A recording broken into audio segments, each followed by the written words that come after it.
I'm a wizard. Here we go, spawning the top right-hand corner of Whirlwind, the red Zerg player from Canada, representing Team Acer. Her name is Scarlett. And Scarlett's opponent, the top left-hand corner of Whirlwind, the blue Zerg from LGIN, all the way out from Korea. His name is Nestea.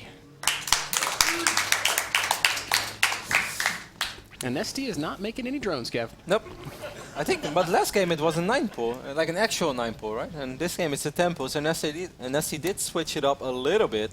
Fortunately for Scarlett, he's scouting into the right direction. That's of course not something that's guaranteed on Whirlwind, as it's a 4-player map, unlike Belshire. And this is going to help out quite a bit, because he will be able to, you know, maybe see gas timings. Yeah. I like that Nestea's taking this gas. Double gas, Nestea style. Yeah, he's tricking this one, but keeping this one alive.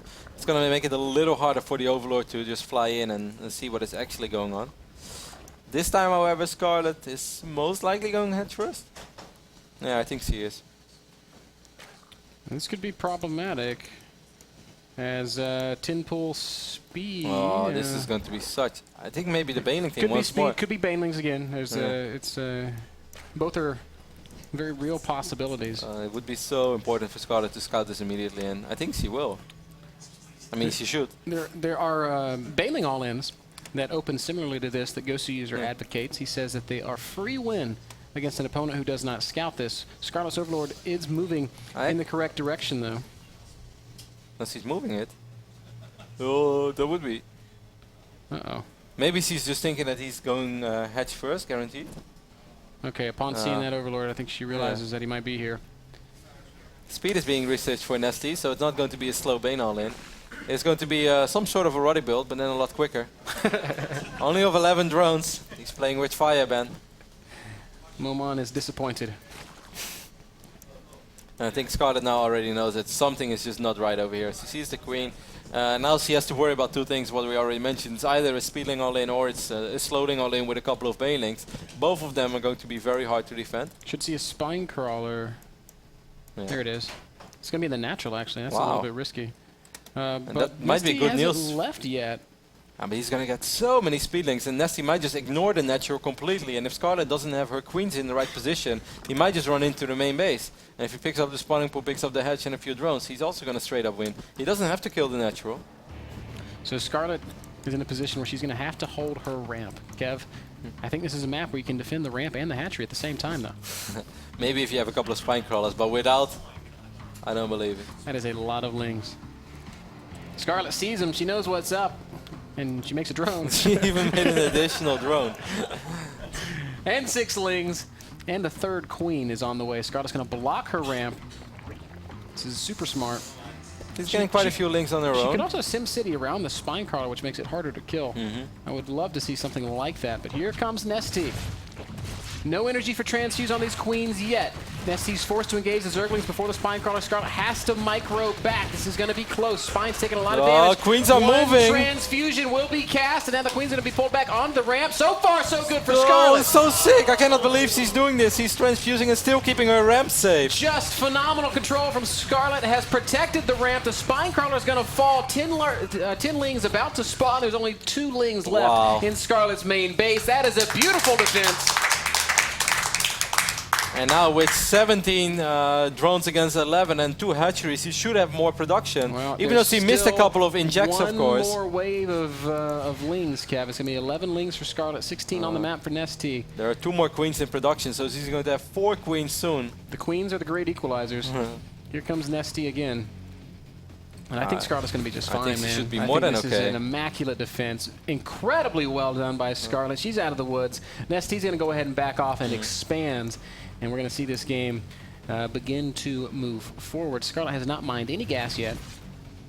But with those 4 Queens, she's going to have so much more larva than Nestea. This is going to be crazy. That Evo chamber was actually there to eliminate surface area on that Spine Crawler. Kept it alive that much longer. That's a little bit what you said. It's sort of a SimCity. Didn't completely wall it in, but it helped. You know, had she spent that extra money, that extra drone, to completely wall it off, would she have been able to get the right units out? Would she have these extra queens? I don't know. So it worked out well for Scarlett, and now she is in the lead. It was perfect. It might look close if you take a look at the unit production tab, or just like the units tab. You can see 23 drones against 22 and 18 against 16 links. Like, that seems very even. We shouldn't forget this hatchery is already up and running. Scarlett will be able to saturate this base so much quicker than Nestea will. Nestea's hatchery is only halfway done, and by the time that Nestea is completely up and running, well, Scarlett is going to be in a fantastic economic position. She's also researching +1 missiles. Yep, so we're going to see some kind of roach timing behind this. Extra gas is going to go ahead and go down. Queen's just making sure that the Zerglings stay away. Ah, man, Scarlett makes it look so easy. Like, this 10-pull speed build is so good against hatch first, Kev. The fact that she sent her overload in the right direction definitely helped a lot. It helps a ton. That makes a world of difference. We can see a layer going down for Scarlett now as well, so perhaps it's not going to be anything of tier 1, but I'm going to see some roaches with at least speed. Maybe even Hydras later on. She wants to play it very safe, but I think just with a roach speed link timing, she's going to be in a very good position as well. I mean, the worker lead is showing now as well. 42 against 32 with more drones on the way for Scarlett. She basically has a 12 to 14 worker lead. And she has great map presence. She's also extra safe. These queens are not a useless investment. In case you would have to worry about something crazy, these queens will always be here with a lot of transfuse as well. Just makes you feel so much more safe as a Zerg player. Roach Warren is down. Zergling speed is on the way. +1 range attack is finishing up. Do you think Nestea is going to try to just make a tier 1 roach attack?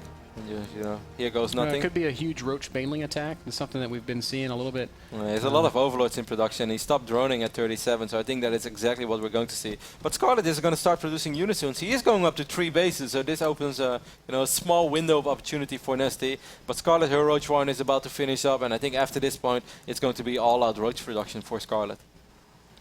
Nestea basically saturated on 2 bases. He's at 37 drones. He's not fully mining, but we see the Overseer Scout here for Scarlett. Will this spot the hatching units?